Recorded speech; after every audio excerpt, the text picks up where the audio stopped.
फोडाफोडीचं operation tiger आणि चार्टर्डचा वापर. खासदारांना दिल्लीत नेण्यासाठी हवाई ऑपरेशन.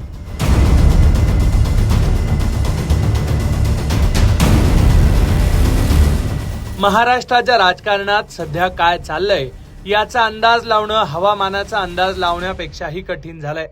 कधी कोण कुठं जाईल, कोण कुणाची साथ देईल आणि कुणाचं ऑपरेशन होईल याचा काही नेम नाहीये.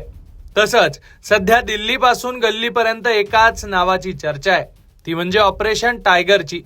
ठाकरेंच्या शिवसेनेच्या गोटात पुन्हा एकदा भूकंप होण्याची चिन्ह आहेत. वर्षा बंगल्यावरून सुटलेल्या या वादळानं मातोश्रीची चिंता वाढवली आहे, कारण 9 पैकी 6 शिलेदार 7 सोडून निघालेत. या सगळ्या ऑपरेशन मध्ये वापरल्या गेलेल्या चार्टर्ड पॅटर्नची चांगली चर्चा सुरू आहे. खासगी विमानांचा वापर करून हे ऑपरेशन कसं केलं गेलं सविस्तर समजून घेऊ.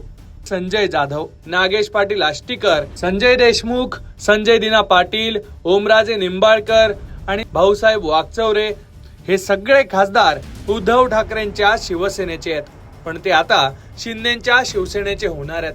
ऐकायला जरा वेगळं वाटत असलं तरी राजकारणात हे खरंच घडतंय.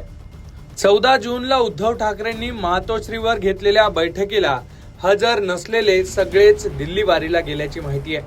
तर धक्कादायक म्हणजे या बैठकीला हजर असलेले संजय दिना पाटीलही शिंदेकडे जाणार असल्याची चर्चा आहे. हेच ऑपरेशन राबवण्यासाठी एक खास पॅटर्न राबवला गेला आणि मुंबई, पुणे, नांदेड आणि थेट दिल्लीपर्यंत विमानांच्या माध्यमातून हे ऑपरेशन पूर्ण करण्यात आलं. खासदार दिल्लीला कसे पोहोचले? धाराशिवचे खासदार ओमराजे निंबाळकर हे काही खासगी कारणांमुळे पुण्यात असल्याची माहिती आहे, त्यामुळे ते पुण्यातून दिल्लीकडे विमानाने गेले. नागेश पाटील आष्टीकर हे थेट हैदराबाद मध्ये पोहोचले आणि तिथून ते दिल्लीकडे गेले. परभणीचे खासदार संजय जाधव आणि यवतमाळ वाशिमचे खासदार संजय देशमुख हे दोघंही नांदेड मधून एका विमानाने दिल्लीकडे गेले. खासदार भाऊसाहेब वागचौरे हे शिर्डीतून दिल्लीला गेल्याची माहिती आहे. तर खासदार संजय दिना पाटील हे मुंबईहून दिल्लीला गेले. अशा प्रकारे हे सगळे खासदार वेगवेगळ्या वेळेला दिल्लीला गेल्याची चर्चा आहे. तर त्यांच्यासाठी खास चार्टर्ड विमानांची सोय करण्यात आल्याची ही माहिती आहे. तसे काही फोटो सुद्धा संजय राऊतांनी समोर आणलेत. पण दुसरीकडे या संपूर्ण ऑपरेशन बद्दल बोलताना संजय राऊतांनी मोठा संताप सुद्धा व्यक्त केलाय. विमानात बसण्याआधीच या खासदारांनी 15 कोटी रुपये घेतल्याचा आरोप सुद्धा त्यांनी केलाय. काल रात्री मला साधारण 10:30-11 वाजता एका महत्वाच्या व्यक्तीकडून सांगण्यात आलं की महाराष्ट्रातील खासदारांना विकत घेतलं जात आहे. विकत घेतलं जात आहे हा त्यांचा शब्द होता. महाराष्ट्रातील खासदारांना, पक्षाचं नाव त्यांनी घेतलं नाही आणि मीही घेणार नाही. महाराष्ट्रातील खासदारांना विकत घेतलं जात आहे.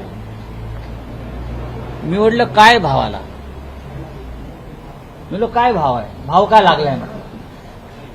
ते म्हणले भाव तोच आहे, हमी भाव 50 कोटी. पण आज रात्रीपर्यंत सगळ्यांना 15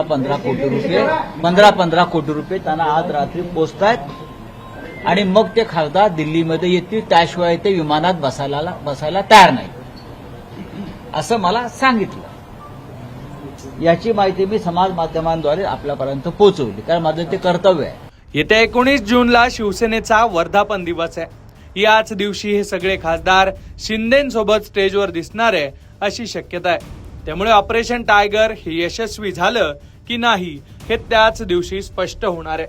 पण महाराष्ट्रातल्या राजकारणात या ज्या घडामोडी सुरू आहेत याबद्दल तुम्हाला नेमकं काय वाटतंय ते कमेंट बॉक्समध्ये नक्की लिहा आणि अशाच राजकीय घडामोडी जाणून घेण्यासाठी लोकमत पाहत रहा.